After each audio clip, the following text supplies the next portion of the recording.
Katika kuunga mkono juhudi za Rais Samia Suluhu Hassan sekta ya utalii, mkuu wa wilaya ya Longido mkoani Arusha Salum Kali amewapa kipaumbele cha kuwatembeza katika pori tengefu la akiba wanafunzi wa shule ya kimkoa ya wasichana Longido Samia, ambapo wanafunzi hao wamejionea wanyama aina mbalimbali katika pori hilo na kumshukuru Mheshimiwa Rais kwa jitihada za Royal Tour. Safari hii ilikuwa ya furaha zaidi pale wanafunzi hawa walipopata mapokezi makubwa na shamra kutoka kwa wenyeji Tembo Lodge iliyopo katika pori hili la akiba. There we have some few cows. Today, because we have a special, girls are coming to visit us, women. So we slaughter one goat. Wow! Yes, and also here, everyone know this? Yes. Yes, calabash. This is how we keep our, so we have really special drinks inside. Wow. So we have a blood. Yeah, you know the blood? Yeah. We have a blood from the goat, and it's special. It's really fresh blood. So if, as Masai, if someone visiting you, we really prepare something very special. We keep the blood to the calabash for a few weeks, maybe 1 week or 2 weeks. So today we have really blood for you guys. Before you go in, you have to drink a little bit of blood to become a member of Masai. We're happy to welcome you here. You know, we have this lodge here, and this lodge is built to be able to support the village, you know. So all the profit from the lodge will go to support the local community, especially the women and children. So I'm very happy to show you around. Warmly welcome. Kipekee napenda kushukuru serikali kwa nafasi hii ya kipekee kusoma katika shule hii. Sambamba na hilo, tungependa kushukuru uongozi wa Mama Samia kwa kutujalia hii Royal Tour ambayo ziara yetu imefanya shuleni hadi hapa sasa tuko Tembo Lodge. Sambamba na hilo, tukiwa barabarani na wanyama wengi, kwa ilikuwa ni nafasi ya utalii kwa sisi. Tulikutana na swali na tira, wote hao nipate refreshments. Bali na hapo, tungependa kuwashukuru uongozi ambao tumeambatana nao, ukiwa unaongozwa na mkuu wetu wa wilaya wa hapa Longido, lakini pia na kamati yake kuu, sana na meneja hapa hivi Prosper. Lakini mbali na hapo, tuna walimu ambao wako na sisi toka safari imeanza hadi hapa hivi, kuonesha ule ubinadamu kwamba sisi ni kama watoto wao katika ardhi hii. Nasoma shule ya Samia Girls iko Longido. Actually today tulikuwa tuna safari ndogo ya kwenda kutembelea wanyama na kujua jinsi Tanzania ilivyo nzuri. Tumepitia hapa Tembo Village, tukakutana na wenyeji, walitupokea kiukarimu sana. Tulicheza pamoja, tuliimba pamoja, tukajaribu vile wanavyofanya. Actually sio jambo rahisi, ila tulijitahidi hivyo. Tunatoa shukrani zetu kwa Mama Samia kwa kutuletea watu ambao wanajali vitu tulivyo navyo. Actually culture yetu sisi hapa hivi ni Masai. Yani that's the most tribe ambayo inatawala yani Tanzania nzima. So tunapoona Wamasai wanaruka, wanafanyaje, tunafurahi, ni moja tamaduni zetu. Hivyo tunaendeleza kama science na teknolojia imeendelea, lakini bado tunajali culture yetu. Tunawashukuru sana kwa mapokezi yao mazuri. Pia tunamshukuru Auntie Anita kwa kutuwezesha kututembeza Tembo Village. Kipekee nimefurahi sana kufika mahali hapa. Tumeanzia idara yetu kutoka Longido mpaka sehemu hii inaitwa Tembo Lodge. Tumefurahi sana kujiunga na wenzetu waliokuwa hapa hivi. Binafsi mimi kama head girl wa Samia nashukuru sana, kwani tumejiunga na baadhi ya viongozi kama mahali hapa, kama mkuu wa wilaya na mahali hapa na viongozi wengine.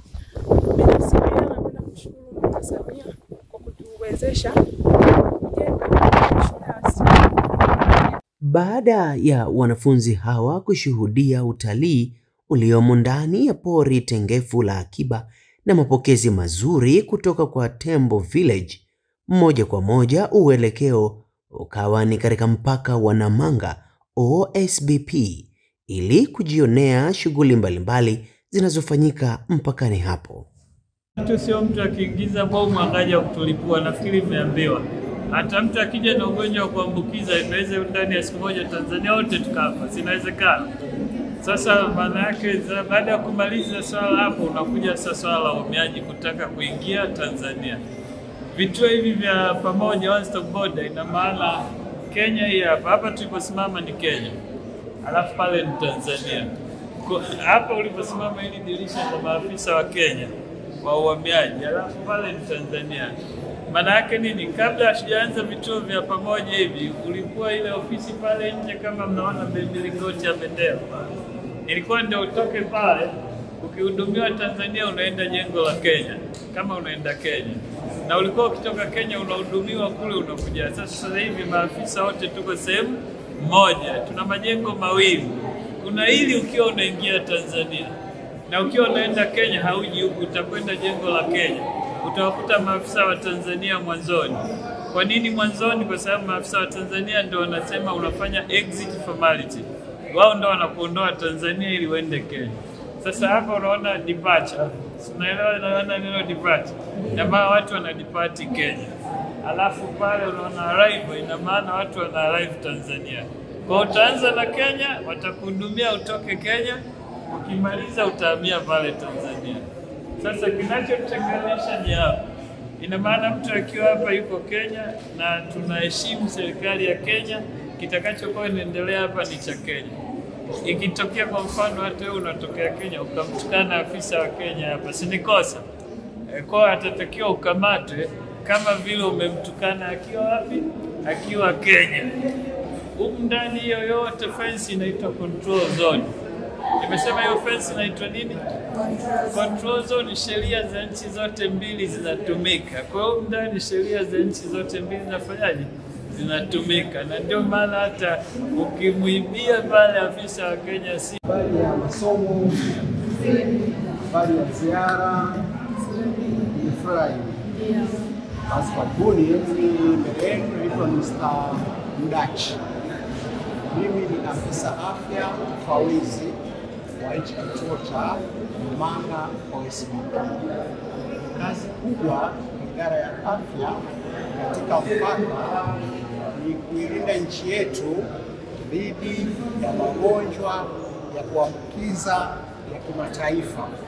Ninaposema magonjwa ya kuambukiza kimataifa, ina maana kwamba ni yale magonjwa ambayo yanaweza yakavuka mipaka, yaani magonjwa yanaweza yakatokea nchi nyingine kuja kwenye nchi yetu.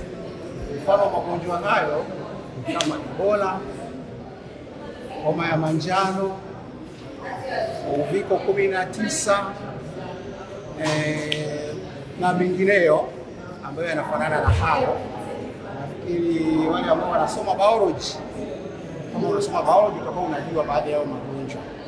Sasa katika kufanya udhibiti wa hayo magonjwa ili yasiingie nchini mwetu, ina maana kwamba tunahakikisha abiria wote wanaokuja tunatakiwa tuwakague, tuwe na uhakika kwamba kule wanakotoka wanapokuja kwetu wasije na hayo magonjwa ambao wanaweza kutuletea nchini mwetu.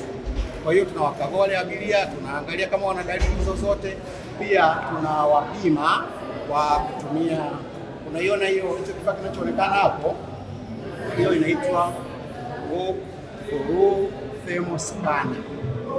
Walk-through thermal scanner, abiria akija akipita tu pale, basi ile inampima joto la mwili, kwa sababu joto la mwili ndio linalotoa tathmini ya abiria kama ana homa au hana homa. Kwa hiyo joto likiwa limezidi la mwili, tunajua kwamba huyo abiria ana dalili za homa. Kwa hiyo tunamchukua, tunampeleka kwenye chumba cha mahojiano, tunamhoji, tunaweza kuangalia na historia ya kule alikotoka, kama kuna magonjwa ya kuambukiza aina hiyo, basi tunafuata taratibu zote mpaka tunampeleka kwenye chumba cha matibabu kwa ajili ya kwenda kupata matibabu ili kudhibiti yale magonjwa yasiweze kuenea.